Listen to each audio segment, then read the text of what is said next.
سب سے زیادہ جس قوم پہ عذاب آیا پوری آدم قابیل حابیل سے کہانی چلی جرم و سزا کی، اور اس دن سے لے کر آج تک جتنی قوموں پہ اللہ کا عذاب آیا ہے سب سے زیادہ عذاب لوط علیہ السلام کی قوم پر آیا۔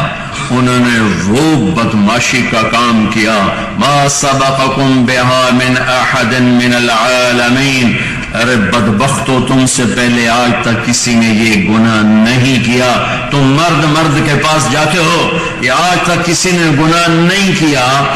اس بے حیائی پر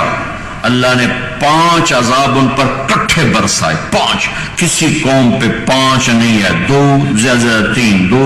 3، لیکن قوم لوط پر 5 عذاب ہے ان کی، اور قرآن نے ان کے کفر کو تھوڑا بیان کیا ہے اور ان کی بے غیرتی کو زیادہ بیان کیا ہے، ان کے شرک کو تھوڑا بیان کیا ہے، ان کی بے حیائی کو زیادہ بیان کیا ہے۔ کسی معاشرے کے ٹوٹنے کے لیے بے حیا ہونا بہت بڑا سبب ہے، کسی معاشرے کی تباہی بربادی اور زوال میں بے حیائی کو بہت بڑا دخل ہے۔ میرا اللہ چھپا ہوا جرم مہلت دیتا ہے، لیکن جب انسان ننگے ہو جاتے ہیں، بے غیرت بے حیا ہو جاتے ہیں، تو میرے رب کا نظام پھر بے قرار ہوتا ہے اس کو توڑنے کے لیے، اس کو اوپر نیچے کرنے کے لیے۔ میرے رب کی سنت یہی چلی آ رہی، سنت اللہ التی قد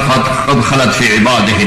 یہ شروع سے میرے اللہ کا طریقہ چلا رہا ہے۔ اللہ بے حیائی کو اتنی مہلت نہیں دیتا، کفر کو بھی فرعون جیسے کو کتنی مہلت دے دو، کہتا انا ربکم الاعلی، میں ہی تمہارا رب ہونے کا، چل کر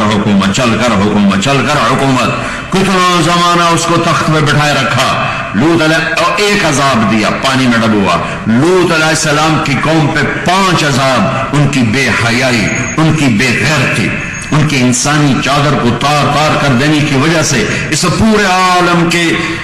عالم میں جو سب سے بڑا خطرہ ہے وہ کفر نہیں، وہ بے حیائی ہے، وہ شرک نہیں، وہ بے غیرتی ہے، وہ عورتوں مردوں کا ننگے ہو جانا ہے، نوجوان نسل کا ناچ گانے میں گم ہو جانا ہے۔ یہ بہت بڑا خطرہ ہے آسمان والے